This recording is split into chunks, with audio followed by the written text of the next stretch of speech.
আজ তোকে একটা অদ্ভুত লোকের গল্প বলবো। অদ্ভুত কারণ মহাভারতের এই চরিত্রটা আমার কাছে বেশ অদ্ভুত লাগে। রাত বিরেতে অন্ধকার গলিপথ, জঙ্গলি রাস্তা দিয়ে যদি কখনো একা হাঁটি, আমি তাকে টের পাই। আমি বিশ্বাস করি সে আছে, খুব করে আছে। কৃষ্ণ বললেন, অশ্বত্থামা, তুমি কাপুরুষ, বহু পাপ করেছ, বালকবোধে উদ্যত হয়েছ, অতএব পাপ কর্মের ফল ভোগ করো। তুমি ৩ সহস্র বছর জনহীন দেশে অসহায়, ব্যাধিগ্রস্ত ও প্রশাসনিত বন্দী হয়ে বিচরণ করবে। মহাভারত রাস্যকর বসু। অশ্বত্থামা, কৃষ্ণের অভিশাপে হাজার হাজার বছরের যন্ত্রণা, কষ্টের অমরত্ব, যা মৃত্যুর থেকেও ভয়াবহ, এ শাস্তি আর কেউ পেয়েছে কিনা জানা নেই আমার। অশ্বত্থামার মাথায় মণি ছিল, যে মণিতে সমস্ত ভয়মুক্ত ছিল। সে মণি কেড়ে নেওয়া হয়, মাথার গর্ত, তার থেকে অবিরত রক্ত, অভিশাপে গোটা শরীরে ভর্তি পুঁজ, ঘা। পচা গলা সরিয়ে নিয়ে সে হাজার হাজার বছর ধরে আর কাউকে পায়নি যে একটু কথা বলবে নারকীয় যন্ত্রণার কথা। সীমাহীন একাকিত্ব আর যন্ত্রণার চেয়ে বড় উদাহরণ আর কি আছে বল দেখি। সে একাকিত্ব মাঝে মাঝে খেয়ে ফেলে আমায়।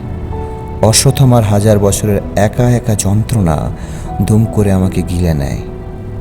আমি ঢাল তরোয়ালহীন অশ্বত্থামা হয়ে বসে থাকি, অপেক্ষা করি শান্তির। শান্তি শান্তি, আমার জন্য এর চেয়ে বেশি আর কিছু চাওয়ার নেই। শান্তির কথা বলতেই আমার মনে পড়ে বুদ্ধকে। মানুষের শ্রেষ্ঠত্বের সিঁড়ির উপরে যারা বসে থাকেন, তাদের মধ্যে একজন মনে হয় আমার এই লোকটাকে। আমার ঘরের সবখানে বুদ্ধ, আমি যেদিকে চাই একটা শান্ত স্নিগ্ধ চোখ আমাকে আশ্বস্ত করে। বাণী বসুর একটা বই পড়েছিলাম, মৈত্র জাতক। ওখানে কিছু শব্দবন্ধ আমার জীবনের প্রার্থনা হয়ে। এই জ্যোতিষ্কগুলো জয় করবার পিপাসা নিয়ে আমি এই রাত্রি স্তরে স্তরে রেখে গেলাম আমার আয়ুদ্ধ। প্রাণ অপ্রাণ, জ্ঞান সম্মান, উদান হৃদ চিত্ত এবং অহম, হে বাক। বরদাত্রী, মুখরাক্ষী, বধূ, সন্তত হও, সন্তত হও। আমাকে সন্তত করো ভুলোকে, দুর্লোকে। তারপরে যা আছে সে অনন্ত ভয়াবহ, অনন্ত বিমাময় বিবারিতিতে আমাকে সনন্ত করো। মাঝে মাঝে মনে হয় এভাবে কেউ এসে যদি আমাকে সনন্ত করত, তাকে পূজা করতে ইচ্ছে করে, তার পায়ের কাছে এসে বসে থাকতে ইচ্ছে করে সারা রাত, তার হাঁটুতে মুখ রেখে চাঁদের আলোয় ঢেউয়ের শব্দ শুনতে ইচ্ছে করে।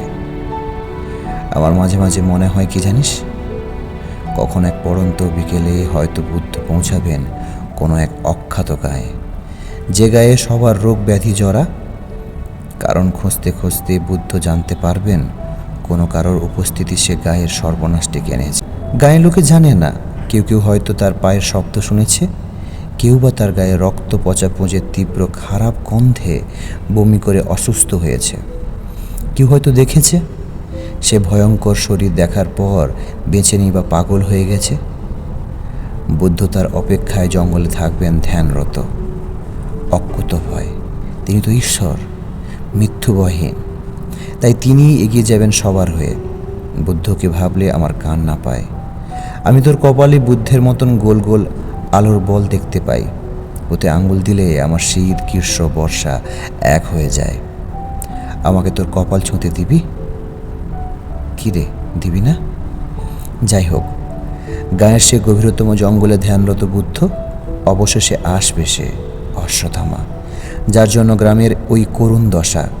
হাজার প্রাচীন অমরত্বের কাঁটা ছেঁড়া শরীর নিয়ে বুদ্ধকে খুন করতেই হয়তো পারবে না। যেভাবে আমি তোর চোখে চোখ রেখে থমকে যাই, সেভাবে অশ্বত্থামা থমকাবে।